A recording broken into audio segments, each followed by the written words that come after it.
Hello, this video is a revision video on calculus. It's designed for after a holiday so that you can remember how this calculus thing works again. I should explain that I'm a physicist, an undergrad physicist in the UK. I'm just going into my third year, and so all this calculus is very much the way that a physicist, or me in particular, thinks about it. I'm sure a lot of mathematicians would scream at the way that I think of calculus and do things, but in my head this is how it works and it gets me through. So I might not be the best way of explaining things. This isn't how calculus should be taught. This is very much just a revision on basic concepts of calculus. So we'll start off with differentiation. So differentiation notation. If you have a function, let's call it y, the derivative of y can be written as dy by dx, or y prime, or in Newtonian notation, y with a dot above it. That's very much a physicist thing. Or if you don't actually have a label for your function, you don't have it labelled y, you can just write d by dx, which you'll see me doing a bit later. This is all when we're deriving with respect to x. The second derivative can be written as d squared y by dx squared, or y double prime, or second prime, or y with two dots above it, or again with the squareds on it. So that's the basic notation for calculus, well, differentiation. It's just useful as a reminder. So let's get on to some actual differentiation. This is excruciatingly basic differentiation, which you should be able to do literally in your sleep, if you're doing a physics degree at least anyway. So the derivative of x squared is 2x. So let's explain how that happened. We took the power of 2, times the whole function by that power of 2, which is where that 2's come from, and then dropped the power by 1, which means that we do actually end up with 2x to the power of 1, but because it's to the power of 1, that's just x. So the derivative of 2x is x. So let's do the derivative of this again. So d squared by dx of 2x, x squared even, is equal to, so if you're doing the second derivative, you just derive that again. So we end up with d by dx of 2x, which equals 2.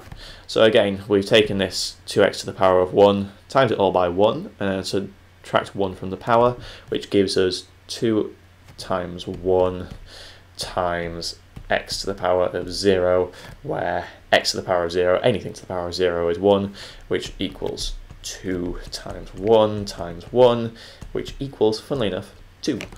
And then let's finally differentiate it again, just so we get the full run of what differentiation can do. So the third derivative, which is very rare for you to actually do in physics, so the third derivative of x squared is equal to d by dx of 2, which equals 0.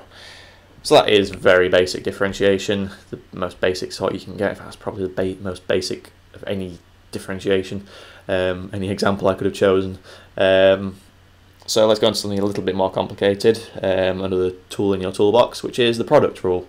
So this is when you have two functions of x that are times together and you want to differentiate it. So in general notation, that can be written as f times by g. We want to find the derivative of it, so we're going to use that prime, equals f prime times by g plus f times by g prime. There we go.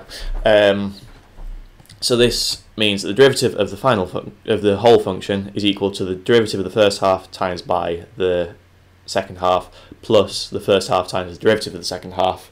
The notation isn't massively obvious if you're a bit rusty, but I'll just write out an example and it'll all become hopefully very clear. So let's have an example of y equals x cubed cos x.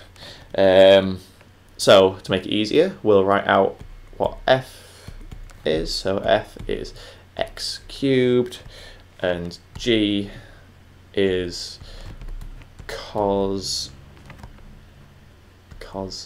x. The derivative of f is 3x squared, and the derivative of g is minus sine x. The way that I always think about derivatives of coses and sines is to literally visualize the waveform in my head. So if I just do an example of how I actually think about it, so cos function obviously looks like this. That's a very bad drawing, I apologise, I'm using a graphics tablet. If I was doing it on paper, it would be a lot better. So that's what a cos function looks like. The derivative is the gradient of the function. So if we go along and think, what's the gradient at the 0 point? It's 0, or at least it should be 0. And then when we get to there, it's minus 1, 0 again, 1, and then 0. So if we do that, so we've got 0, minus 1, 0, 1, 0, and then join up those very faint dots, we end up with that, which is minus sine. So that's how, at least I think about differentiation of sines and coses, and obviously integration is just the differentiation in reverse. So now let's actually do our question, rather than getting a little bit sidetracked. So dy by dx is f prime, which is 3x squared, times by g, which is cos x, plus, which isn't actually going to be a plus though, it's going to end up being a minus because we've got a minus sign here. So minus, sorry, I'm running out of space, minus x cubed sine x. So obviously that minus has come from the fact that it's that times by that, so that will be minus x cubed sine x, which means that plus from there ends up being a minus. So that is the product rule. It's fairly easy to get your head around. Use it all the time. Most of the time you won't end up writing out this stuff over here. It's just to make it easier for demonstrating what's happening on a video. So the next useful thing is the quotient rule, which I have to confess, as a physicist, at least, as I say, this for mathematicians may be completely different, but as a physicist we don't actually use the quotient rule that much. It's when you've got fractions, so if you want to differentiate, say we have a function f of x. Sorry, my computer seems to be a bit laggy when I'm actually recording the screen, so that's why my mouse isn't, the writing isn't keeping up with my mouse. So we have a function f of x, which is u of x over v of x. So both of those are functions of x, but one is over the other one, so that's where quotient comes from, obviously. In notation, general notation, this becomes, the derivative of this can be written as, so it starts off looking a bit like the product rule. We have u prime v minus, in this case, u v prime, all over v squared. So the issue with this is the fact that it's got that minus in it, which means that you have to remember what order everything comes in, which I don't do. I know a lot of people don't do it, but you can usually get around it by using the product rule instead. So if we have our example as being x squared over 3x cubed, this could actually be written as x squared times by 3x cubed to the power of minus 1, which then you can just times minus 1 by all the powers in there, which equals x squared times by 1/3 of x to the minus 3. And then you can just use normal product rule to get it from there, rather than having to remember which order those come in, because obviously the product rule is addition in the middle there, so it doesn't matter. So that's the quotient rule. As I say, don't actually use it that much because it's awkward to remember, and you can usually get away with using the product rule.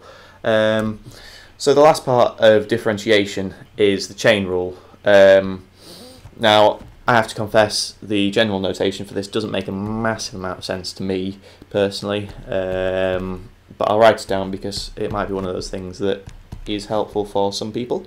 So we got df of dx equals df of dg times by dg of df. Of dx. The best way for me to explain this, as I say, is to do an example. So let's say that we have y equals 3x plus 1. All of it is to the power of 2. Now obviously you could do this because it's a nice low power here. You could just realise that it's 9x squared plus 6x plus 1, and then the derivative of that becomes 18x plus 6. Obviously you can do this in your head and don't have to think about it, but because we're doing the chain rule as an example, let's actually use the chain rule. Might be quite helpful really, wouldn't it? I just think of it as you take the power down to the front of it, so you end up with 2 of 3x plus 1, but then you don't actually, and then you drop the power by 1, so you end up with that, and then you do d by dx of whatever was in the brackets, so that's 3x plus 1. And then if we actually do that derivative, we end up with 2 of 3x plus 1, and then the derivative of that becomes 3, is 3, and then we can tie this up to be 6 of 3x plus 1, and then times that out, and funnily enough we end up with 18 plus 18x plus 6, which is what we got doing it the short way, but obviously the chain rule does become a lot more useful when you end up with more complicated functions, but that will take a lot longer in an example, and for a quick revision video is unnecessary. So that is differentiation, which is the nice part of calculus, believe it or not. Now we're going to go on to integration, which is like differentiation's bad sibling. It's just a pain. It's evil, basically. Not nice, but it starts off okay. I remember thinking when I was doing my A-levels, oh, this integration stuff is just as easy as differentiation, but then I remember getting to C4 and thinking, oh my god, this is completely different, and it's just not nice. But you have to do it, and you get used to it. So, basic notation again. This is an integral sign. There isn't as much notation for integration. So we'll jump in with an example of very basic integration. So the integral of x squared again, with respect to x, that's what that dx means, equals 1/3 of x cubed plus c. So how's this happened? We've taken our 2, added 1 to it, which makes 3, and then taken that to the front, but instead of timesing it, you've divided it, so you end up with 1/3, and then you've raised the power, so you end up with cubed there. This c has come from the fact that if you were, so integration is the opposite of differentiation. So if you were to do the derivative of this, you should end up with the original function. But we don't know if the derivative included something like d by dx of 2, because obviously that equals 0. So this is what that c is, it's accounting for that. So let's do an example of definite integration, which is where you integrate between two numbers. So we want to do the integral of between 1 and 2 of 3x squared plus 4x plus 1 with respect to x. So with this sort of integration, you're finding out the area under a curve. So if I actually draw out this curve, it will probably be quite handy to explain what's going on, really, wouldn't it? So here's some axes, let's label them and draw this curve, which is something, again, excuse my atrocious drawings today, it's like that-ish. So we want to integrate between 1 and 2. So we want to find out the area between those two. We want to find out this area. In a second I'll shade it in and then we'll be able to see what we're on about. So we want to find this area. The easiest way to do this, so the numbers here mean that you find out everything below the line, between the line and the x-axis, to the left of that number. So if we want to find out everything to the left of 2, then that's fine, because we'll end up integrating it. When we sub in the number 2 to there, you end up with everything to the left of it, so you would end up with all of the stuff that is very soon going to be shaded in green. So you would end up with all of this area, but we don't want all of that area, we want just the area in red. So we want to subtract all the stuff to the left of 1. So we do the green stuff minus the blue stuff, and that then gives us the red stuff, which is what we ultimately want. So let's get rid of this atrocious drawing and get on with the actual maths, which is what you're watching this video for, because I somehow doubt that you're watching for my marvellous artwork. So the actual calculation, we end up with 3 and the third, because it's just x squared like we've just done, that cubed plus 4, and then raise that by 1, and then divide it, which gives us a half x squared plus 1, which has an x to the power of 0 there, but we haven't written it in because there's an infinite number of things to the power of 0 there, so it would take an infinite amount of time to write it, which would be a bit impractical for your general day-to-day maths. So we end up with 1x here, which we could just write as x, and then to remind us what the bounds are, we just write them in like this around the square brackets. So let's tidy this up a bit so it's actually visible what's going on. X cubed plus 2x squared plus x between 1 and 2. And then we can substitute in our numbers, doing the subtraction that I discussed earlier, so we end up with 2 cubed minus 2 of 2 squared plus 2, sorry, that should be a plus, not a minus, I apologise profusely, minus, and then substituting in 1 cubed plus 2 of 1 squared, plus 1, and then write out the numbers that these make. 8 plus 8 plus 2 minus 1 plus 2 plus 1, which then gives us 18 minus 4, which gives us 14. So that means that the area of that part that was just written earlier is 14. That's definite integration, it's very handy. So let's go on to the next part in our integration toolkit, which is integration by parts. This is like the equivalent of differentiation's product rule, but it's the integration version of it. So in general notation, this can be written as, this is the generally accepted notation, but I don't actually think about it like this, as in, I'll show you in a second what I think of it as. The integral of this function equals uv minus the integral of v du. Hopefully you can tell which ones are u's and which ones are v's. But as I say, I don't actually think about it like this because I don't find this notation massively clear. So I actually think about it as being uv prime equals uv minus the integral of v u prime. That's how I think about it. So let's do an example of this. It's definitely the easiest way of explaining what's going on with integration by parts.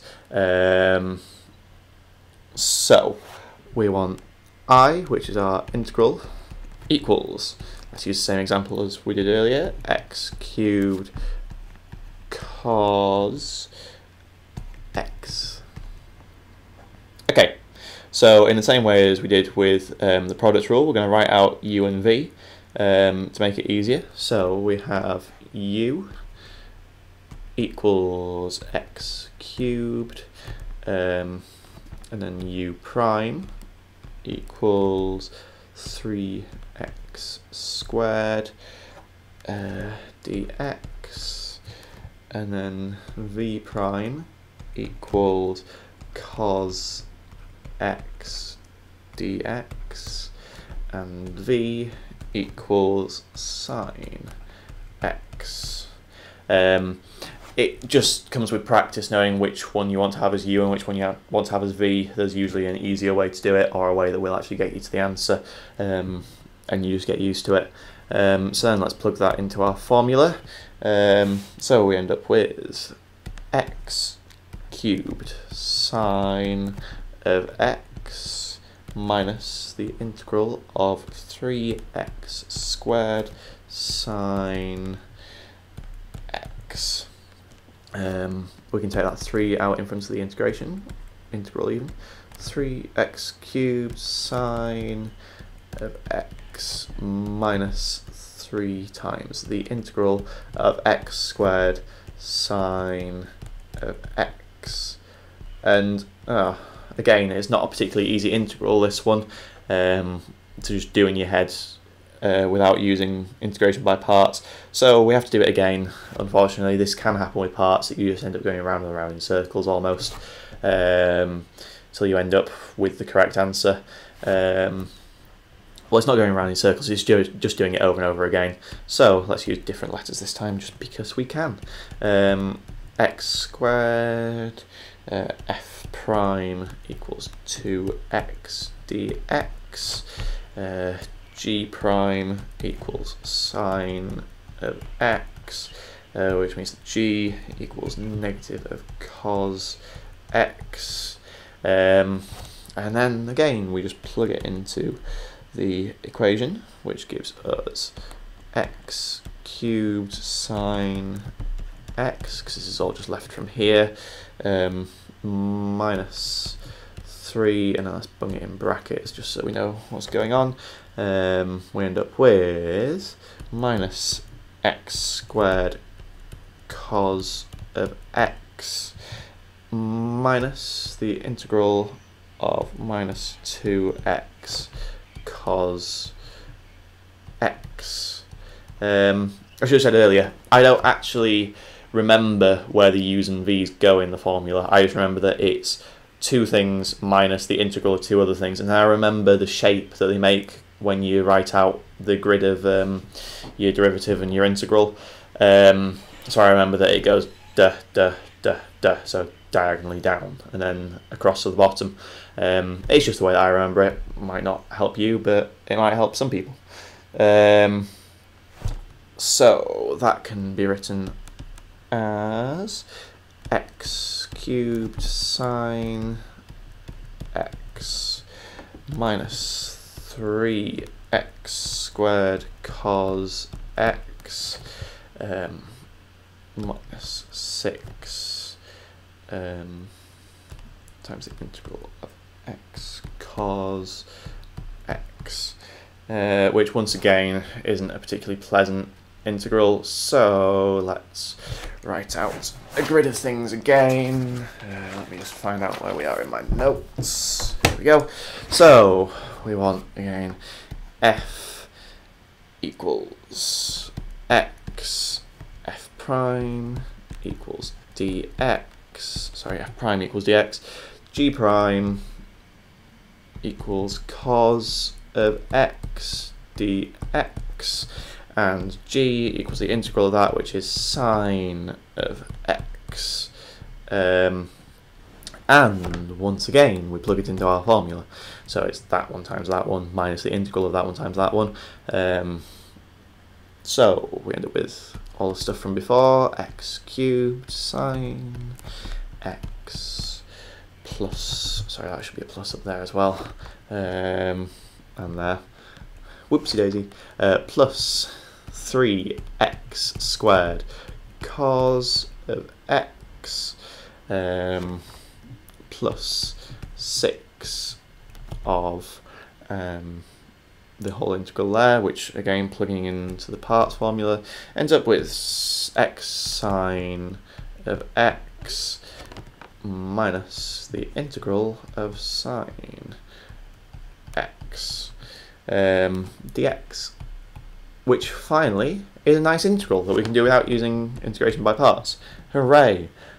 So we can write out this whole thing finally as sine of x cubed sine x plus 3x squared cos x plus 6x sine x minus 6 cos x plus c, and then this can be sort of condensed down using brackets to give you x squared minus 6 sine x plus 3x squared minus 2 cos x plus c. Apologies, this writing is getting worse and worse as the computer gets more and more overheated. But I would suggest you go through and do this whole calculation on your own. It gives you 3 practices of integration by parts, and hopefully you'll come out with the same answer, which I checked using Wolfram Alpha and is correct. Wolfram Alpha is the saviour of people like me, because it does it for you. But obviously you need to know how to do it yourself. So that's integration by parts, or just parts for short, and it's a very useful thing as a physicist. So one of the things that I should say is that there is also called integration by recognition, which is once you've been integrating things for a while, you can just get a feel for what it's going to integrate to. It's really difficult to describe and it's impossible to teach, but it's just something that happens when you can just tell, you just look at it and realise, oh, the integral of that is that. So just in case someone says integration by recognition, that's what it is. It's basically integration by it just is. So the final thing we're going to look at is integration by substitution, which is something that I don't use a huge amount, but I can still explain, just not using any general notation. So let's just jump in straight with an example of the integral between 0 and 2 of cos x squared plus 1 times by x dx. So this is a bit of a nasty looking integral-ish. So we want to make it a bit simpler. So let's, for argument, well not for argument's sake, to make it easier, substitute x squared plus 1, this bracket, and call it u. So u equals x squared plus 1. That's all fine and dandy, we can see that. But if we're going to substitute in u for all of the x's, which is what we need to do, because we can't have a mixture of x's and u's, that would be just useless for integrating, we're going to need these are in terms of x as well. So we need to convert those to be in terms of u, which is nice and easy to do. All you do is substitute those numbers in for x in this equation. So you end up with 2 squared plus 1, which equals 5, and then 0 squared plus 1 equals 1. So those are going to be our bounds for our new integral that we'll end up with. So the next thing you do in the method for integration by substitution is to differentiate u, which gives us du by dx equals 2x. That's all basic. So we can then separate this out a bit to make it useful, even more useful. So we say that du equals 2x dx. So what we've done is taken that x across there, because I know this isn't actually how it works, but you can think of that as a fraction. Again, this is a thing where mathematicians would be killing me by now, but for actually getting the correct answer, it works. So what we can notice is that we've got an x dx here and an x dx there. So if we divide the whole thing by 2, we end up with a half du equals x dx. So that's great, because we've ended up with that can be replaced with a thing in terms of u, that can be replaced with a thing in terms of u, and those are in terms of u as well in the form of these. So we can then write this whole thing out in terms of u. So let's do that. We end up with 1/2 of the integral between 1 and 5 now of sine of u du. So that's quite a nice easy integral now. So I've run out of space, so I'm going to have to clear all this stuff and scroll back up to the top, so I end up with some again. So we end up, when we do this integral, with 1/2 of sine, and we'll substitute our numbers at the same time just because we can, 5 minus sine of 1. This is just skipping steps because by this point you should be getting used to integration again. So that, which if you really want to know, in radians gives you minus 0.9002. So that's the area between those two. What you've done there is managed to make a fairly complicated looking integral nice and easy by substituting in u. So that's integration, integration by substitution. Hopefully this whole video was vaguely helpful for some people. I don't think I did anything wrong. It's definitely been helpful for me making it, and it will be helpful for me next summer when I've forgotten how to do everything again over the summer and want to remember. So thank you for watching.